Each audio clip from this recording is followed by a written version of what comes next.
Welcome to the House Movie Store podcast. I'm your host, William. Joining me today will be Derek. Hello. And Sean. Hello. And on this episode, we're discussing The Mummy, the 1999 version with Brendan Fraser and Rachel Weisz and others, and the movie that was that franchise where there was 3 films and a spinoff in The Scorpion King from kind of a bygone era because they did the Tom Cruise reboot lately, but we will not speak of that one. We'll talk about the Brendan Fraser film. But before that, some brief news. I think there's not a lot that we can really talk about when we've been watching or whatever. But I got 2 things. But on news, so just to kind of tie into this, is there was news that Lee Winnell, who was the writer on the Insidious films and the first Saw, I think, and directed Insidious Chapter 3 and Upgrade. And You guys still haven't seen Upgrade, have you? Yeah, I need to check that I need out. to see that. But he is going to be the writer and director, right, of The Invisible Man. Oh, I didn't know he was going to be the director. Remember the Kevin Bacon Invisible Man? And Yes. and he will. So the Invisible Man Wasn't it called Hollow Man? Yeah. Oh, man, yeah. And then didn't John Carpenter do that one with Chevy Chase? Yeah. Yeah. So he will be taking over the Invisible Man. So there was the Universal Monsters Dark universe where they even had like that one photo shoot with Tom Cruise and Johnny Depp and Russell Crowe and Javier Bardem and all these people. Yeah. So that all has kind of been scrapped. I do wonder, part of me wonder, we were talking, what were we talking about? Oh, last episode we talked about the new Resident Evil show for Netflix. Like, are they going to do a jumping off point of the movies because that style was successful? Part of me wonders if they went with the new Mummy and this style because of this Brendan Fraser Mummy being successful. Because it has maybe some like more horror, like some it horror has a lot elements, more horror elements, but it is like an Indiana Jones film. Yeah. You know what I mean? It's not really a horror movie. Yeah, it has So I wonder horror- if that's why the Tom Cruise one, if they took inspiration from that, was like, hey, we're just going to make like an action adventure movie instead of a more straightforward. This is going to sound crazy. Maybe it is. I don't know. But Brendan Fraser, at this point in his career, was a much better adventure, likable character than Tom Cruise was in The Mummy. Tom Cruise wasn't. I don't know what happened with that movie, but it's just like, to me, and obviously like 9-year-old Derek really loved this movie, and it was something I watched like at nauseum when it first came out. But there was something about this movie that I think hit really right for the first one, and they never could get back to it in the later installments. I think that part of the thing was the first one was a period piece, so it kind of had like an Indiana Jones-esque feel to it. Yeah. And it was a little bit more grounded, as grounded as you can be with a mummy that comes back and all that stuff. Yeah. And then the second one, you had him flying on essentially like a flying balloon thing that was out of like Chippendale Rescue Rangers. Yeah, or something. it didn't have the same vibe. So, and then the second one Kind of was, reminded me of Lawrence of Arabia at times Yeah. too. and the second one was still like a big hit. And then that was the spin-off, The Scorpion King, where they're like, let's kind of retcon this character to make him a good guy. And then the third one, the Dragon of the Monkey Emperor Tomb or Dragon Emperor Tomb. That one just whatever. wasn't very good. And that one's where they recast Rachel Weisz's part. And they had like the son as an adult and all that stuff. So I think the franchise had lost steam at that point. Yeah. And that was also like a significant time after Scorpion King came out. There was like It was pretty years later. It was Also, a good gap. Revenge of the Mummy, the ride. Yeah. We have not seen that one. He Yeah. wrote Van Helsing. The same director wrote Van Helsing also, which very much seems in line with the Mummy. You know what I mean? Yeah. Stylistically. Real quick though, too, we don't plan ahead that well, but it is I guess Women in Horror Month as well. So I don't know, when will this come out? Will this come out like right around Valentine's Day? Let's see. This will come out on the 12th of The February. 12th, yeah, because I we just planned on this 2 days ago. Yeah. Because you had already watched it, so you're like, hey, can we do that? And Derek didn't need to watch it really. Yeah. Well, because we talked about doing it a few times, just never got around to it. So yeah, I think maybe we'll try to find something that will be fitting for women in horror too. Maybe for the Jennifer's Body's one I've been wanting to cover. That was directed by a woman. Is stars. The leads, it is a very women-centric horror film. I think that might be a good one, but yeah, we should just do something in honor of that too. Real quick, just looking at the Mummy, the franchise, the first one was made for $80 million, made 14. I mean, this is 99. It made $415 million. worldwide. The second one was 98 million, made 433 million worldwide.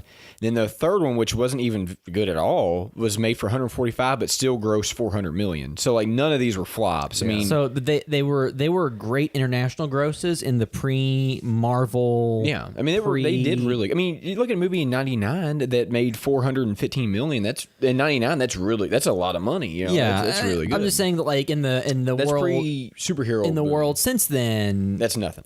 If you have a budget of 100 million plus, you're expecting a worldwide gross of over $500 million. Yeah. Because like Deadpool made 700 million on a $60 million budget. I'm sure if you inflated it from that's almost 20 years. So if you inflate the grosses, they will be higher, but so would the budgets. But still 80 million, 415 is always higher than 80 million, regardless of how you inflate it. But the news with Leigh Whannell being involved with doing The Invisible Man, it seems like they're going a lower budget route. It's probably better. I think that's a better route because I think those movies, if you take them and try to make them more horror experiences, then you can pare the budgets down a little bit and not require, because I think a lot of times the trap these movies fall into is they think that, they think that it needs $100 million budget. But if you have a $100 million budget, you need to put more at stake than simply a couple of characters' lives. Yeah. And, so you need to make some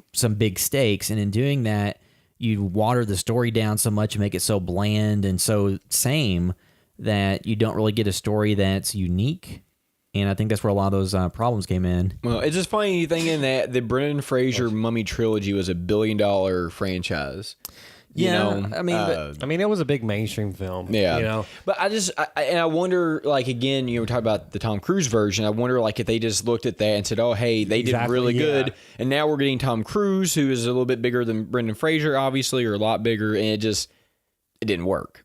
For one, it wasn't that it was a bad movie. It's just that, like, in my opinion, this Mummy is still more fun. But the way that franchise worked was you had the Mummy in '99, 2001. The Mummy Returns 2001, then the third one in 2008. Yeah. So the movie had a 7-year gap between the second and third. Didn't bomb. Like, it wasn't as anywhere near successful, but it still profited about as much as the other ones as far as like world growth. And two, like, I would wonder what the deals were, but I bet the first Mummy made them millions of dollars during syndication with TNT or whatever network showed that movie every probably day. made a lot of money. And video rentals were.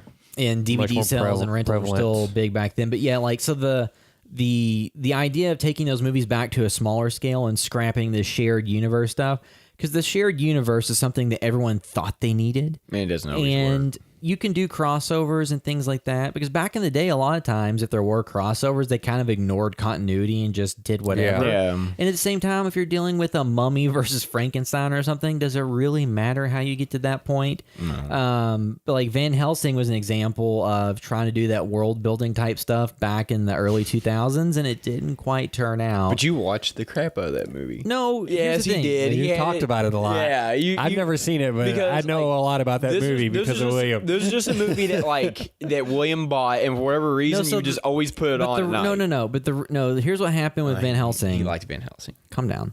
What happened with Van Helsing was it was when I lived in the dorms that I bought it. So I lived in the dorms, and my roommate Evan and I. A lot of times, like if it wasn't days that either of us had to wake up early for like classes or tests the next day, you turn a movie on at night, and then just something just to fall asleep to or whatever.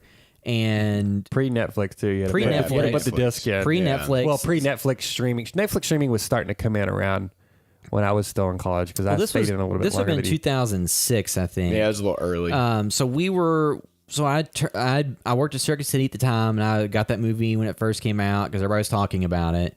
I did not see it in theaters, so I put it in, and then we started watching it, and it seemed like the way it worked out. Because like the way the room was laid out, it was just a big wide open room with a dorm with a bed on one side and a bed on the other side and a couch in the middle and like a TV. So we just turn on like that movie, and then it seemed like every single night both of us would fall asleep at about the same point. So it took us damn near a week to watch the entire movie. And then that's just like, it's not that I've watched it so many times. It's that I've had to have the disc put in and hit play so many times. Because when you were at home after the dorm, you still watched it, and I can vouch for this because I remember it. But that was also because and our dad watched the hell out of it. Why haven't we done Van Helsing then? We got to do Derek. Maybe we do that. We're doing the Mummy for Derek. Because William doesn't even need to watch Van Helsing because he knows it by heart. Well, it was on Netflix at some point recently. Yeah, and it still comes on FX and stuff. I think. But yeah, and it was just the Hugh Jackman franchise that never was. Yeah, because it wasn't very good. Yeah, I mean, it was just like those early attempts at CGI-laden monster. You're mainly the reason I've never watched that film because I've just heard the negative opinions from you and talking about how bad the CGI is. Yeah, it's bad. It just doesn't hold up. I mean, it didn't hold to up be fair, then. I've heard you complain about it. You know, when I say you talk about it. Yeah. But so I just think that grounding that universe a little bit and taking it one step at a time, like you don't have to have the interconnected world of the Invisible Man versus Jekyll and Hyde versus Tom Cruise versus.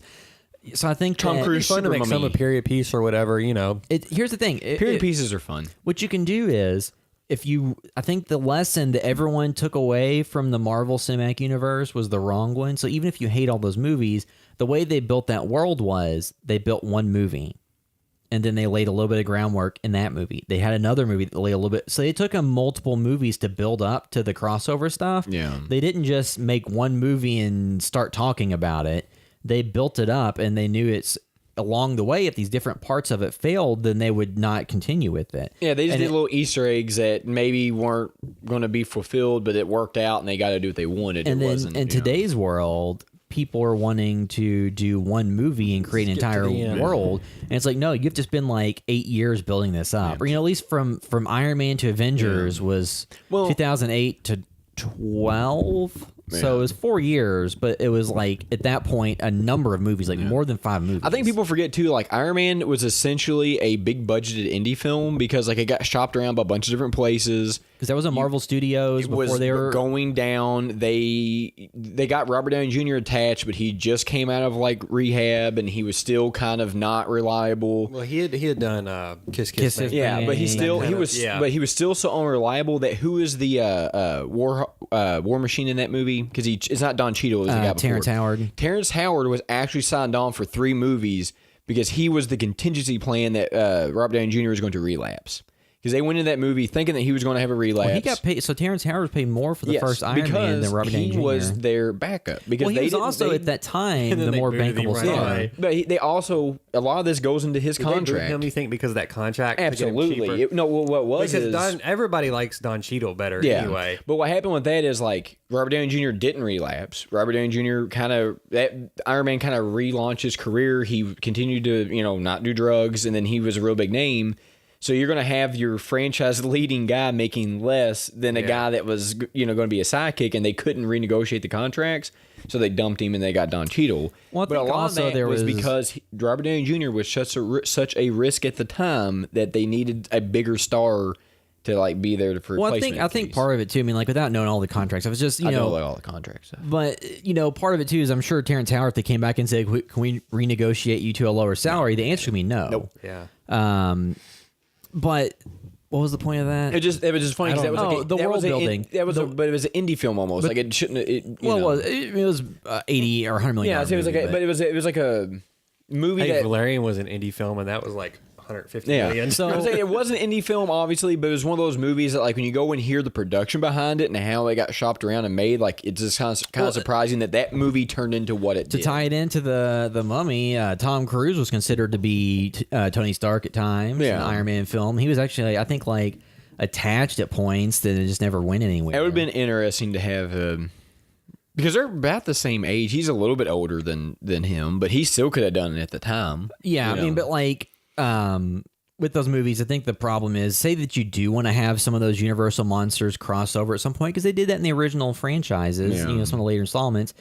You don't put the cart before the horse. You need to get the groundwork laid and have successful good movies first before you think you can make a good movie and just make it where it could exist in the same world, but it's not connected. And that's just saying general same time period, and that's kind of all you need to do. You can just have some little Easter eggs or like just throw away lines like, if you do a period piece or whatever, it could just be a newspaper that talks about the creature, the Black Lagoon or something that just references it, or they found a mummy in this. So I do wonder, with The Shape of Water being as big of a movie as it was and winning an Oscar, if they'll try to do The Creature from the Black Lagoon at any point soon, because it would feel to me like a lot of the same if they were to do that again recently. Yeah, I feel like that's the last one. But I'm saying, like, there's so much stuff you could easily do just to kind of have a nod or Easter egg or something that like it talks about, that makes it plausible they could interact, but it doesn't have to happen, and that way you just kind of gently lay the groundwork for something that may or might not ever happen. Whereas to me, like you said, they just, and the Tom Cruise mummy is very forced, but that's either here nor there. Yeah, so that was the news. It's just Lee Winnell, who's done some stuff that we've liked, and somebody that seems to be, big on genre stuff. Now, once again, just because somebody's attached doesn't mean it's actually going to happen. Because James Wan was attached. He's also rewriting that, or writing the Escape from New York. Yeah. He's been attached to that. So I'll be interested to see what comes of that. I know everybody's saying, like, oh, you got to cast, what's Kurt Russell's son? Kurt Russell's son. Wyatt Russell? Yeah, Wyatt Russell, yeah. They're like, oh, you got to cast him. I was like, honestly, I think that if they want to do one that's got some, like, past the movie stuff, like with Old Snake, have Kurt Russell. Yeah, and then if they want to do flashback stuff, use his son. I mean, that... Yeah. But they look a lot alike. But then again, they could want to scrap that completely from the ground. But the thing is, like, Kurt Russell with, like, the beard and the hair and the costumes wouldn't look that different. No, he wouldn't. Might have to dye the hair a little bit at this point, But yeah, so all that stuff. But yeah, that was kind of the news kind of tied into The Mummy, is they're kind of redoing that series from the ground up again. It'll probably be a while before we see another Mummy. Yeah. Because that one did not set the world on fire box office wise. No. But yeah, even the world gross couldn't save it, really. Yeah, so was there anything else that anybody watched? Two things. I watched the Mad Mikkelsen's movie, Polar. And that was a really good movie. Now to me, like we talked, last movie on podcast we talked about was Velvet Buzzsaw, and how that movie maybe wouldn't have worked in theaters. But to me, Polar, I think, probably could have been a successful movie because it was very action oriented. As much as I liked it, it's still kind of like feels kind of like Crank, or one of those kind of movies where I don't really always love the hyperactive action sequences that happen in it, because essentially, as little spoilers as I can give, like the premise of the movie is that they have like mercenaries and they work for whatever company, and they pay so much money into retirement, and at the end of it they get paid a lump sum. So they try to kill them before, if they turn 50, they get their money. If they die any reason at all before then, the money just goes back to the company. So it's just like they're trying to kill all the mercenaries. And there's just some stuff in it that, personally, I know it's all based off of a comic or something. Graphic novel. So it still feels like that. But, Mad Mikkelsen's was great in it. And he, at one point, really looks like a Solid Snake version, because he has, an eye patch and the way he's dressed, which was really cool. I really enjoyed it. It was a great action movie. Like I said, some of the earlier action sequence stuff I'm not that crazy about. Because too kinetic or whatever. It's just like the mercenaries that are killing the other mercenaries are just so outlandish that they don't seem like they'd be good at their job at all. And it feels very comic booky. Or like Metal Gear Solid-ish. Based on a comic book. Yeah, but it's not Metal Gear Solid-ish. It's just I'm just saying, in the real world, some of the garish things that the band wear, LMFAO. Yes, just the ones that did the Super Bowl. Yeah, just imagine them guys with mercenaries and how they dress, and that's how they're dressed. And it's okay, they got really bright. They look like they're created character from a game. Yeah, they look like a really bad created character from a game. And or they look like Macklemore but high. Yeah, and it's so I don't really know. I have no idea of the source material, so I don't know if that's how they were dressed in the source material, and they just went with it. And it's sometimes it's okay to tweak it, because it's kind of ridiculous to have a guy they have a guy in bright green cowboy boots and an American flag, cowboy boots with American flag tassel suede jacket. It's okay, those people are going to stick out like a sore thumb, Well, it's just that kind of comic book logic. That's the only thing I had issue with. Other than that, it was a really fun movie, and I know you love him, so you need to watch it because he's really good in it. And then I watched You Were Never Really Here, which is Joaquin Phoenix. And it's kind of it's one of the movies I just love the premise. I don't want to get into too much spoilers, but all it is he is somebody who is ex-military, ex-CIA, FBI. They never really specify, but he's some type of federal agent or something that's retired. And he has PTSD, so he's struggling with that. but he also has a side business where he rescues girls who've been sold into sex trade. And it's just about like one in particular story where he goes and like everything, it's kind of like Drive, where like everything hits the fan. And I just kind of love that twist and see how the characters deal with it, because you kind of have like you don't really know what's going on either for part of it. Yeah. And it's just brilliantly done, because like Joaquin Phoenix's character is like, while he's like a big guy, like he's not in super great shape. Like he is, you would not want to fight him, because he looks kind of like an out of shape, like muscly strong wrestler. Yeah. Which I think was kind of a good approach to it, because he's not like, you know, Ryan Gosling, where he's got a six pack on a six pack. Not Dwayne Johnson. Yeah, he's not like that in this role. but he's still like an intimidating looking guy, because like his arms are really big and he's still like a really big guy. Too, he's kind of grimy looking. Yeah, he's kind of grimy looking. But I think one of the smartest things in this film, which if I had watched this, it would have been in my top films of the year for last year. But they really ground his character, and a lot of it is like you're seeing him interact with his mom and his daily life, and like his struggles with PTSD and all the stuff that he sees. And it makes you really like him, so you have an investment in his character. And I think that was really smart. And I know it's based off, I would like to read the book that's based off of, just to see how different it is, or if it's different at all. Yeah, because I mean, the movie is, it's very good, but it's also very sparse. You know, you wonder what the book would be about this, just because unless it's a lot of an internalized stuff. You know what I mean? Because, the story is very sparse and kind of, you could basically write a bullet point of what happens in this film, like, in like 15 lines. You know what I mean? Like, you really could. This happens. But it's all the stuff that fills it in that makes it so good. But I really wonder about the book. And it's not a whole lot of dialogue in it. Yeah, exactly. But it moves. Sparse. But the way that it was directed, like the director was great of it. Like, I really loved it. Female director. Yeah. I can't think of her name. I have to look it up. But she was great. I mean, the direction was awesome. I don't know if you could have picked a better person than Joaquin Phoenix for it, because again, like there wasn't much. There was more talking of his character was like in Drive, but it still like felt you actually care about the character. And there's just some stuff in the movie that is really upsetting that happens to him. And I just think the way they handled it was really well. And I love movies set in that tone. Like I would like to see a Die Hard-esque movie set like that. Because like you see these movies where by the end of the movie he's like beat up, and it's like wore out, and it's like that's probably way more realistic than a lot of these other action movies. It's still on Hulu, I think, or Amazon. I can't remember. Amazon, it's on there. Highly recommend it. It would have been one of my picks of 2018 if I had watched it previous, because I watched it like the day after it was 2019. So, have you watched it? Yeah, I need to. Lynn Ramsey is the director. Yeah, but it's a great movie. Yeah. Joaquin Phoenix is brilliant in it. Like his character.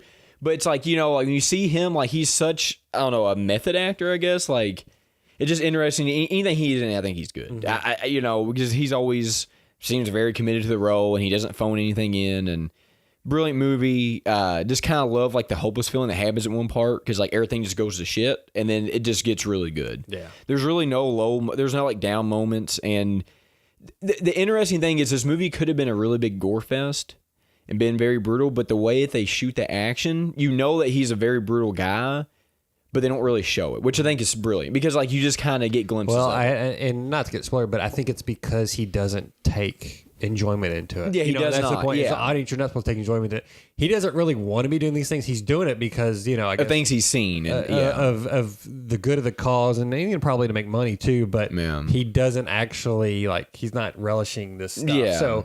So it's actually shown to you in ways where it kind of hides it sometimes, but it lets you know it translates the information very clearly that he's doing some brutal stuff. Yeah. And I just think it's something that, it would be, like I said, if it had been something I watched in 2008, would have been in my top 5. Very, like I said, even though there's not a lot of dialogue, and it's still like a pretty impactful story, I think. Yeah. And just something I highly recommend to watch. If you have Amazon, check it out. It's definitely worth. It's not a very long movie, and it goes by really fast. Like it just one of the movies I recommend. I couldn't probably recommend it anymore. It's one of my favorites. And I just want to recommend one more time. Sorry to bother you. That's on Hulu. You guys need to watch that. I keep meaning to watch it. Everybody needs to watch that too. Yeah. Very, very good. Another good film from last year. That's one of the best. All right, so we're moving to our review of The Mummy. Yeah, full spoilers. I mean, this movie. Full spoilers. It's been out from 1999. Just look quickly, the director was Stephen Sommers, and it's funny because I didn't even think about this. So before directing The Mummy, he had done Deep Rising in 1998. And then The Mummy Returns, and then Van Helsing in 2004. So that's why there's the sameness and kind of over-reliance on CG. That's why I brought up Van Helsing. Yeah. And then he did like G.I. Joe, Rise of Cobra. The DP shot Aliens. Okay. Yes. I mean, but yeah, so that makes sense. But Adrian Biddle. The Mummy was from 1999, starred Brendan Fraser. What's Rachel it got on Weisz, IMDb? What's the rating? John Hannah. It has a 7 out of 10 and a Metacritic of 48. Now, I always thought, what was the guy from Titanic, the villain guy? Billy Zane. I always thought Billy Zane was Arnold Vosloo. Yeah, because they look a lot of. When I was younger, I'm like, oh, it's Billy Zane. Then I didn't realize until like I think on the podcast. This is way back. I was talking about, and you're like, no, it wasn't. I mean Billy Zane from Twin Peaks and Zoolander. Yeah, and you're like, no, that's not him. I was like, I really thought that was. And the Phantom. Yeah. No, but like, so the movie, the basic premise is Trivia for Arnold Vosloo. In an interview with Charlie Rose, Vosloo noted he looked similar to actor Billy Zane. Yeah, because he does. People asked him if he was the guy in Titanic. He replied, "Of course, of course." Well, it's just funny because I just remember Billy Zane was him. It's kind of like the Shazam, whatever, the Sinbad movie that never happened. Like that would be. This is my version of that. Yeah, they should have played twins and stuff. Yeah. But like, yeah, so the movie, the basic premise, I mean, it's the Mummy. They find the Book of the Dead, and they find the Mummy's tomb. No, well, and then he's having an affair with the Knocks on the Moon, or however you say her name, and then they found out. Yeah, and then they find out who she was the girlfriend originally in Arrested Development for like one Marta. Yeah, she was the second Marta. Because they're okay. Anyway, not that matters. But like, you know, and then the only reason they found out is because like when they were doing their thing, he smudged her makeup, so they mummified him alive and put a curse on him. Well, no, so when he's cheating with they killed the Pharaoh. Yeah. So the Pharaoh comes in, he's like, "Who touched you?" Because the only person supposed to be allowed to touch her was him, and then like the body paint is smeared, so then they kill him, and then eventually get caught. And get cursed. Yeah, they kill Knocks on the Moon, and he tries to I was thinking, oh wait, is this like a little bit progressive? You know, as far as keep your hands off feminism me. go, because you know she was the property basically. She her and Imhotep, you know, kind of decided to get back, and then also to aside from that, being somebody's property and kind of striking back.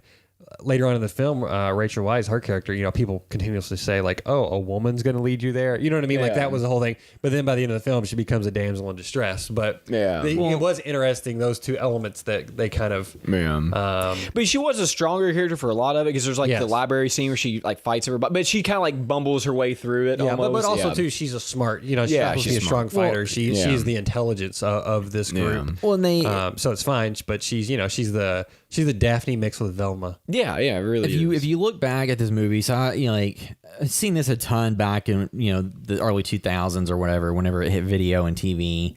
So I've seen this movie a bunch of times, and just watching it through the lens of today, like things that stuck out, that like is just interesting is like the character, like so Brendan Fraser's character when they go and visit him in prison, because the entire thing was like he's part of a legion that. Kind of defected, I guess, or he went into a tomb they weren't supposed to, so he was arrested and sentenced to death. Well, that was years later. So they went and they tried to find like the Hymenoptera, where they would find all this like treasure, and his group was attacked by a group that was protecting it so that the mummy could not be raised. And then years later, he was caught for doing other stuff and put in prison. Yeah, and it was Oded Fair, who was our Resident Evil connection. He's in Resident Evil 2, I think. Yeah, so he was part of the group that was protecting the tomb. Which I like him a lot. His character is awesome. He's like an Aragorn type. Yeah, but he's like really cool in these movies. This is one of the guys I always remember being like, especially in this one, just cool because they had the black uniforms and stuff. He was really cool. You have the element of the tomb and all that stuff. And then when Rachel Weisz's character and her brother, they find, Rachel Weisz's brother has like this artifact that's also like a key. Yeah. And she asked Jonathan where he got it from. And then he talks about he stole it from some guy. So they go to the prison where the guy's being held. Oh, yeah. And then He punches him. He punches him, and then he kisses her and says to get him out. Yeah. So while they go to hang him. He should have punched her and kissed the brother. But like, and one of the things I always remember in this movie is like they go to hang him, and somehow he didn't break his neck when they dropped him. So he's got that thick neck. Yeah. So he's about to, and it's funny because it's like he looks like Brendan Fraser from Airheads because he has a real long hair at this point. But anyway, he's like sitting there struggling, so she convinces the kind of overweight guy to, let him jail live. runner. Yeah, and then he, decides that they're gonna go find the treasure. So then they cut him down, and then she's like, "There's nothing that's redeemable about him." And he's like cleaned up. And she's like, "Oh, Yeah. well, it went from being a light sexual assault when we first met to maybe it's okay." Well, it's funny though because like I think people kind of forget. Like I don't know how tall Brendan Fraser is. But, like, in that movie, he just looks like a big, imposing person. And it's funny how, like, Brendan Fraser went from being, like... And there was an article you kind of talked... But he went from being, like, one of the big action stars. This was kind of one of the things that propelled him into that. And now you don't think of him that way at all. Yeah. Well, because he kind of went away from Hollywood for a while, or wasn't as many big projects. But, like... Did you read that article, William? I read it. Well, about, like, how, like, he experienced sexual harassment and stuff, and it kind of made him shy away from the industry for years. It's terrible. Yeah, because like at that time, not to go off on that tangent too much, but like dudes like him, if somebody did something to you, you're supposed to beat the crap out of them. And Indiana Jones did in real life, not understanding like the people have legal teams that would destroy you if you did that, and no one would believe you. But at least now stuff's being too if there's a situation of power over, you know what I mean? I mean like it's like the Terry Crews stuff recently. But this movie. So like the other thing was the treatment of like the Egyptian locals. They were kind of like the term from Star Trek for the characters that weren't the main cast that died in the episodes were red shirts. Yeah. In this movie, all the red shirts were like the Egyptian laborers that they hired, at least for the first half. Yeah, because they were the ones that get like caught in all the traps and get killed by the beetles and stuff. Which the beetles when I was a kid, like those are always like disturbing. The scarabs. Yeah, that was very so cool. like those. That was one thing that I think they did effectively in this movie is like when the scarabs would get under the people's skin and go into their brains or whatever. Yeah, like to me that's still effective and it's still creepy. And like that's like body horror, it's like something is getting in you and then goes into your brain, like makes them go crazy. Because remember the way that the guy that ran the prison dies is he gets a scarab in him and he runs into a wall or something and he dies. Yeah, and then Jonathan gets one in and O'Connell is able to pull it out with the knife. Yeah. But yeah, so like you have this film is very much in the vein of Indiana Jones. I mean, you watch this, it's like not directed by Spielberg, but. It had that feel. But it is, I think, a better Indiana Jones film than The Crystal Skull. Or even Temple of Doom. Like, I love Temple of Doom. I would say... also, too, I watched Temple of Doom a lot when I was like 5 or 6. So I have an affinity for that. I have an affinity for this movie because I watched. I would say a key difference between any of the Indiana Jones films and the Mummies. While the Mummy has an Indiana Jones, well, no, they kind of split it out a little bit. There's a lot of Harrison Ford in this movie. Because with him. O'Connell, versus Indy, O'Connell is the brawn. Yeah. But he's not the brains. No, he's not the brain. So they kind of split the brains out into Evie and even Jonathan a little bit. Yeah. To whereas he is more of just like the noble hero. Yeah. And I guess I don't know. He's not so noble at the beginning. But there is one scene that reminds me of Star Wars where like he goes to fight the mummy and he runs in there and he like screams at him and then it screams back at him and he just runs out of the room. So it's kind of like in Star Wars or Harrison Ford. It is the I'm sure it's in a lot of serials too. But the Indiana Jones thing also that is there's another opposing team that is also going after this thing. You know what I mean? There's just so many things. The Americans that they would. Yeah. And they're not friendly, but they're not trying to kill each other outright. Actually, like Benny. And one of the most effective scenes in this movie that kind of like, and like I said, you remember this is a lens through 9-year-old Derek. Is like it's the part of the movie is the way the mummy regains himself is he has these jars of this internal organs. Well, the people who opened his and they took that. So the way he goes is he has to get those jars back, and then he steals a life force of those people. So there's like one scene. I think it's the blonde-haired American guy. He gets his foot broke, or he's injured of some type, and he has to go and kill all of them. So he's like shooting him with I think O'Connell tries to rescue him, and it just doesn't happen. So he seems like get picked up in the air, and then he gets kind of like almost looks like a Shang Tsung like fatality, or he absorbs the life force out of him. Yeah. So you see his body all shrivel up and get thrown, and there were some really effective horror scenes, I think, because that scene's still creepy and still kind of. But here's where this film, like watching the first part of the film, I was like, oh, this film still holds up pretty well, because I watched it when it came out. I rented it on VHS probably as soon as it came out. Watched it that summer or whenever with some friends, and we enjoyed it. And then I would see it a little bit on TV here and there, but I enjoyed it when I rented it. And I think here's where the film falls apart, because as well as the characters are, I think, and the pacing of the film and the action scenes are all competent and pretty good, which the first half basically, stays traditional course of practical filmmaking, a lot of it, aside from some things.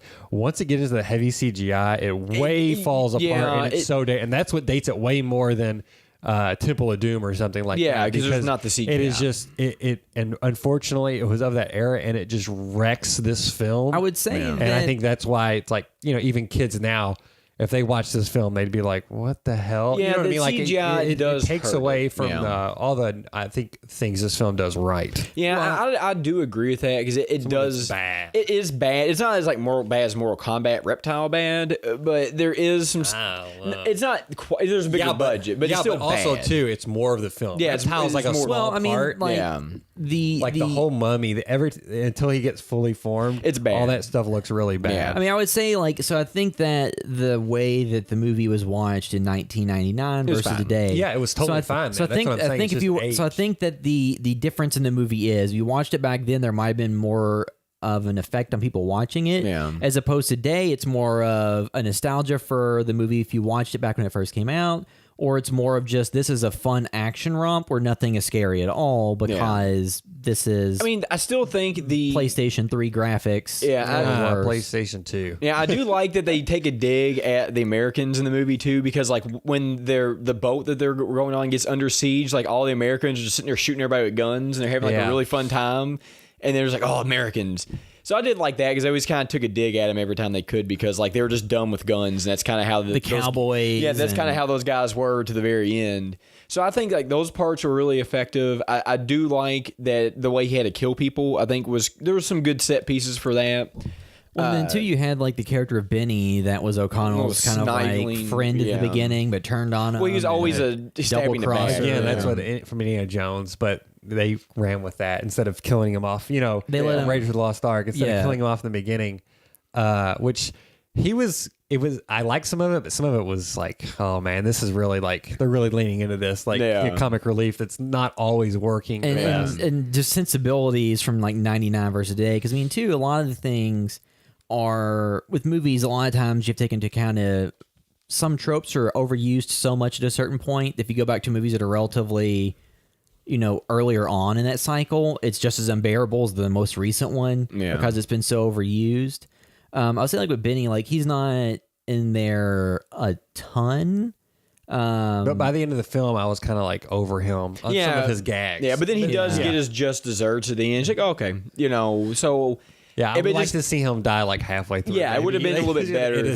Yeah, I mean, like, I guess it was interesting, just, the element of like when the mummy confronts him, he's just going through all of the prayers he can think of, and then when he holds up like the Star of David or whatever to do like the Jewish prayer, he's like, oh, the language of the slaves. It's like, oh, that's what they would have been considered to him at that point. Yeah, so he just uses him as that. I think the cat stuff was, it was kind of funny, but also it was a little goofy. I don't know how was it stuff. poking fun at religion? Well, no, but I don't know. But that is like lore. Egyptian lore. That I know it is, but it was just. It's also a script device, because otherwise he would just kill everybody in the beginning. Yeah, but it's just, I don't know. It's like, I understand. It's like Dracula and the Cross. Like, he was just holding it up, going, look at this, and then he freaks out. Like, I don't know, it's something about it. It's kind of like Dracula and the Cross. It's like one of those things, or like garlic. But it's just funny. I understand it's historical. It's just funny that a cat, because holding up a cat is not dramatic at all. You know what I mean? Like, I just feel like it should have been presented in some other different way, other than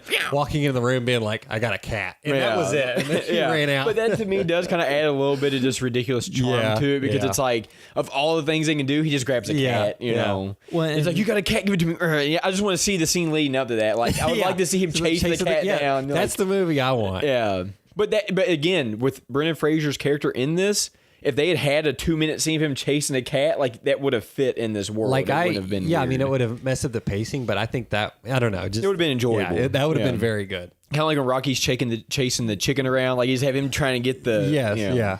Well, and two, so you have the beginning where you see O'Connell and like his group fight against Oded Fair and their group that's protecting it. Yeah. And then you kind of cut a few years past that, and you have Evie as like a librarian who knocks all the shelves down and all this stuff, and you have the moment like when she finds the map and the device that her brother Jonathan stole. Yeah. Then the librarian or the head librarian she worked for like accidentally caught it on fire, and then you find out at the end that he's actually working with the group trying to protect the tomb and to not keep the mummy. So it's like, oh, okay, so it wasn't just slapstick comedy. It was greater intention, and you have those kind of elements.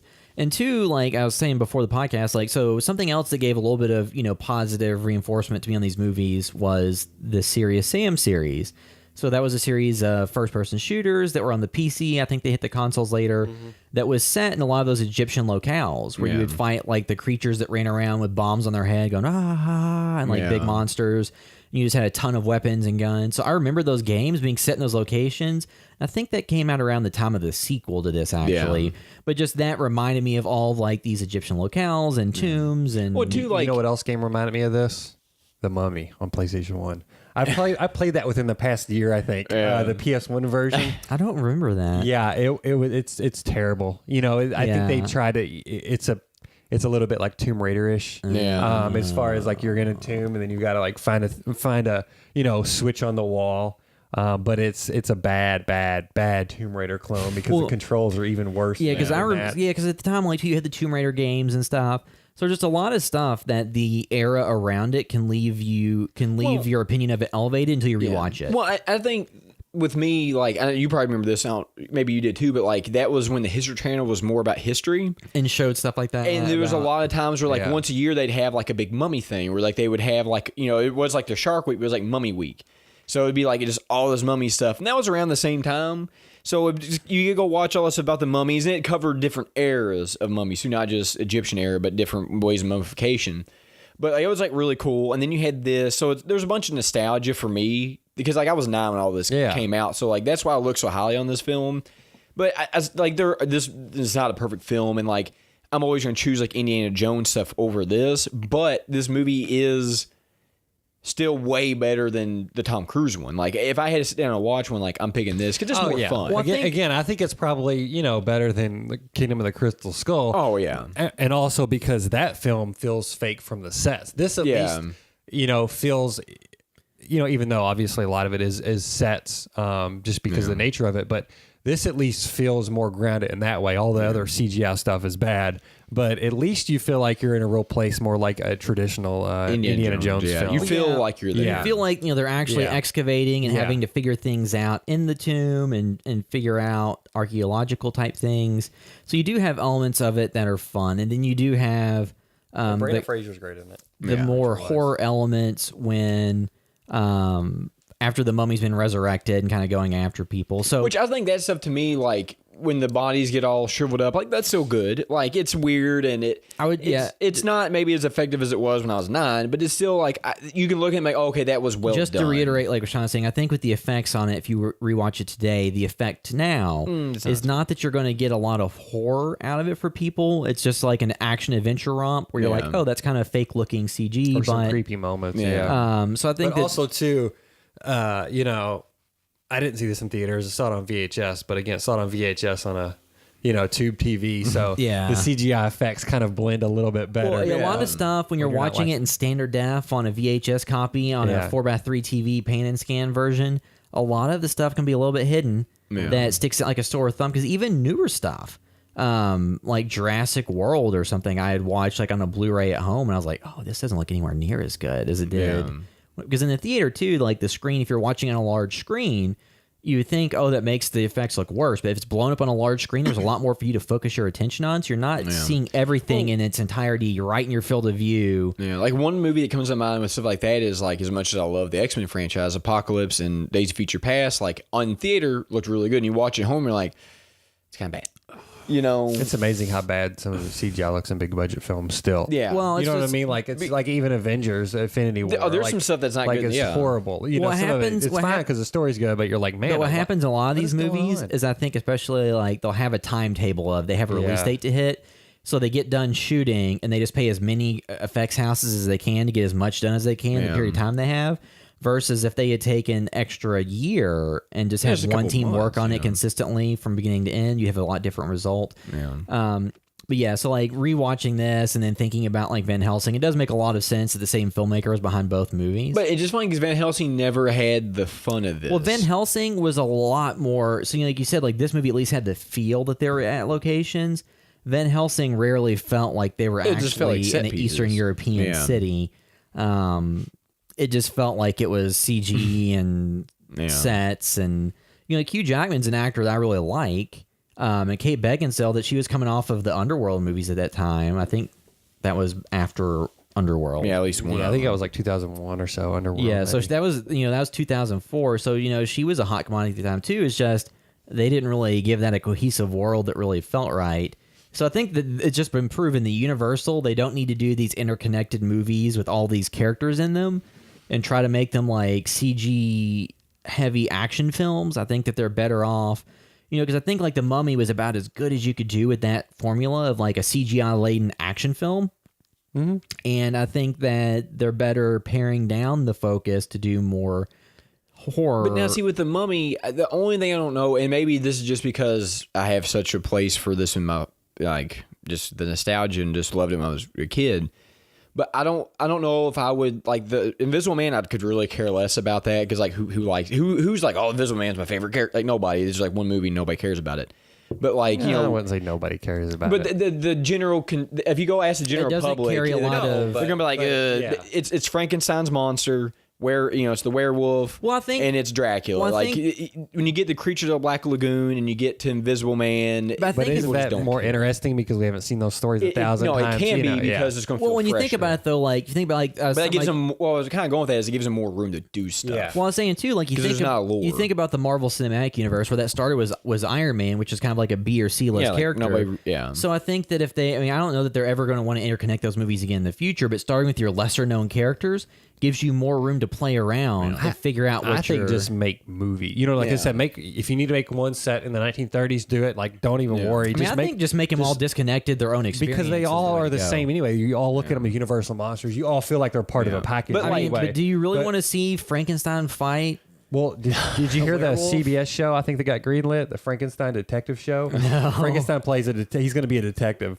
So I mean, Like the Dr. Frankenstein or the monster? I think the monster Frankenstein. okay. Oh, Frankenstein's monster. I assume. Ah. I assume. I like, but what I was kind of getting at is I'm not trashing the Visual Man. I was saying, but like if they make that movie and they just kind of do whatever they want to with it, the amount of people that are going to be upset about it is like one guy. I'm like, Well, the Visual Man, like nobody's going to listen. Well, to and the him. difference too is like the Mummy is based on partial like historical things, Yes. so there is a little bit more type of lore to it. But like the Visual Man, like I don't know much about that other than a man became invisible. Like that's literally all I know. So I think they have a lot more room in room that to to, do play stuff. with it. But I know a lot about the Mummy. I know a lot about Frankenstein's monster. I know a lot about the werewolf. I know a lot about the Dracula. Well, I mean, because like with Frankenstein, the you have like Dracula. Mary Shelley's Frankenstein, and you have all this stuff. So I think there's a lot more lore built into it. Yeah. But there's a lot more lore and there's a lot more expectation. Whereas you go in the Visual Man or some of these lesser known ones, like they're not going to get much well, of I a mean, backlash. too, think about it. Like if you were to have inserted one of those other classic Universal monsters, a Brendan Fraser's character, It would have been weird. it would like if it was him and like Evie and Jonathan and their annoying kid going after like Frankenstein or the Wolfman or something.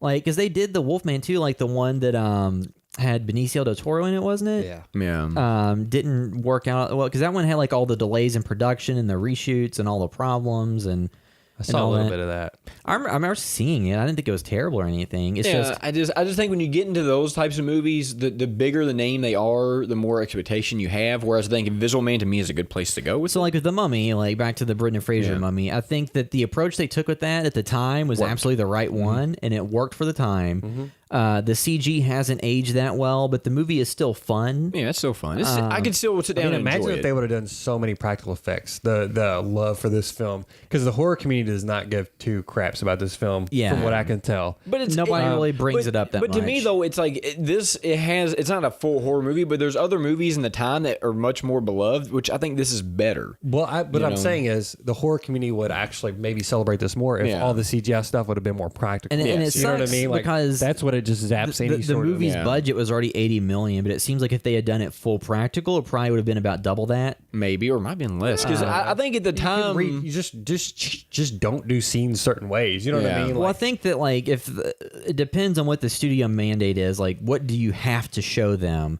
Because the thing with like a lot of practical versus CG is that the timing involved is what is the extra cost. Because I remember reading about like the practical effects they had done for a possible Hulk movie before they made that first one, and a lot of it looked really cool.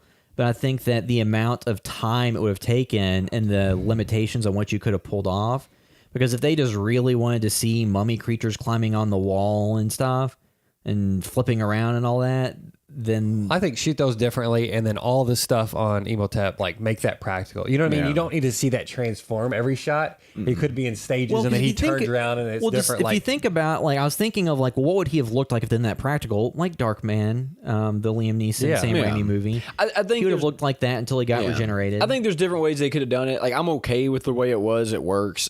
I just, like you said, I don't think it ages well. But at the same time, I think that if you went with the more gruesome looking practical effects of like Darkman, that may have been more likely to push the movie towards an R rating versus using computer animation. So I think the way they did it, I mean, because it's just funny. Like, but that doesn't make but still, you want a hokey. You know what I mean? Like, like the movie is hokey, and I think that, to me, that's what adds to the charm. It's fine. Like it's hokey. It's even with the bad CGI, it still like has charm to it. So I think like it's something that, if you can get past the bad CGI, which to me, like because the movie isn't horror like base, it doesn't ruin it. It'd be different if it was like all supposed to be horror, but it's more like him seeing like, oh crap, and he like runs and breaks through a door or something. It's just kind of a bummer that it's a decently pretty solid film that you get taken will out of not be looked upon fondly. You know what I mean? It's not going to be shown in film schools. If anybody that didn't grow up with it is not going to ever care about this film because of the way it looks, and that's a shame.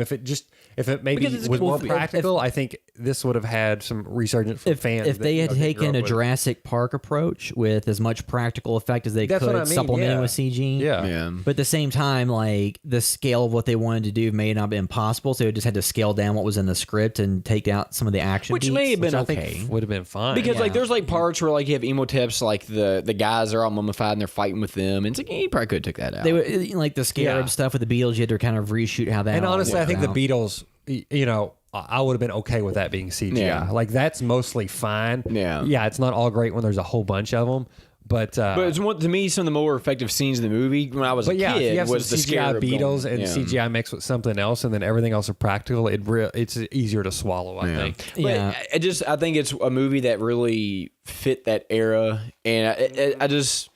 Because it was funny. It's a 99 film. Yeah, it's a 99 film, but it's just funny because it's kind of, because that wasn't like a time where they were doing a bunch of like period pieces. I don't remember. I was also a 9.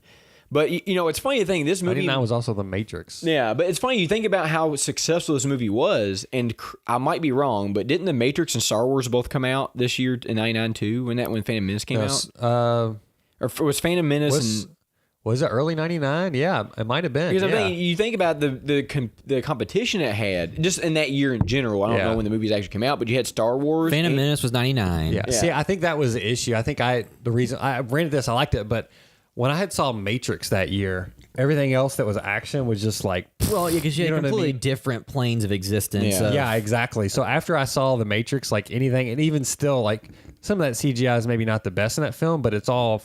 still works decently well, and so I think anything else was just so hard to be impressive that year. Yeah, when did Phantom Menace after the Matrix? Because this came out in May. It came out around Derby. Phantom Menace, I think Star Wars movies always came out in May because I was in 7th grade when that came out. Phantom Menace came out. Okay, just think about this. This movie, which it made Star Wars made $1 billion. But the fact that movie is even able to make 400 million around the same a week before this came out, to me, speaks a lot about how people perceived it at the time. So you wonder if Star Wars didn't come out, if it would have made more money. Because Star Wars came out and that was like the movie. That's what I saw. I didn't see the Mummy. I saw Star Wars. Which is probably what we did. Also, a lot of CG. Yeah, which is, but it's just funny seeing the competition that movie had and seeing how successful it was at the time, So let's move into giving the movie a score. This will be kind of hard. So, Derek, what would you give it out of 10? Man, I loved it so much as a kid. It's really hard for me to give like an unbiased like score. But to be as fair as I can, it's an 8 out of 10. Like, I still love it. But in your heart, is it a 10 out of 10? And in my heart, it's a 10 out of 10. Cool. But, it's because it's a movie that just had, I was 9, and I watched the hell out of it. Because remember, I got the VHS. We rented it from Hollywood Video. So I just watched the hell out of it then, and the scarab stuff creeped me out, and the guy getting mummified essentially. Well, I also like that it had the Book of the Dead in it because I was the Book of the Evil Dead because I was watching that when I was in middle school. There's just a lot of cool little like the way that the book unlocked and all that. Like all those pieces were cool. Brendan Fraser was great, and it had a really good cast. I don't think that the second one, even though it did successfully, it just wasn't the same. Like this to me, they might have actually saw the second one in theater. Yeah, I saw because I liked it. This one well enough. But I liked this one a lot. It just sucks that the next two, while they were successful, they just weren't ever able to repeat. So they're just different mummies in the other ones. So the second one is still Imhotep and the Scorpion King. He gets brought back by like a secret society or something that worships him. And so they kind of have him and the Scorpion King fight. I can't really remember why, but because they have like a bracelet they're trying to use, and then the kid wears it or something. Yeah, and then the third one was disconnected to the other two. Yeah, it was just it happened. But again, I really like it. So to me, to give it unbiased as I can, it's 8 out of 10. But like I said, I just Well, and like Sean alluded to, so it does have the unfortunate thing that a lot of action movies did up until the past few years, really, of the damsel in distress type deal. Man. And even if you have a well scripted, kind of enjoyable female lead, a lot of times they did get.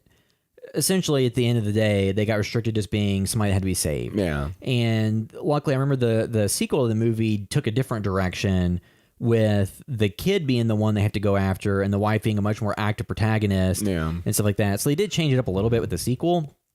But in that one, it did unfortunately rely on having to save Evie or whatever. From and I'm like whatever with that. That fine was very as a trope, but it was just interesting that it seemed progressive in the beginning with a couple elements, and then it went into that direction. I think it was probably just script writing at the time. I mean, that's the big budget movies. trope. Yeah. Plus, they were trying to use her as a Knox on the Moon or whatever.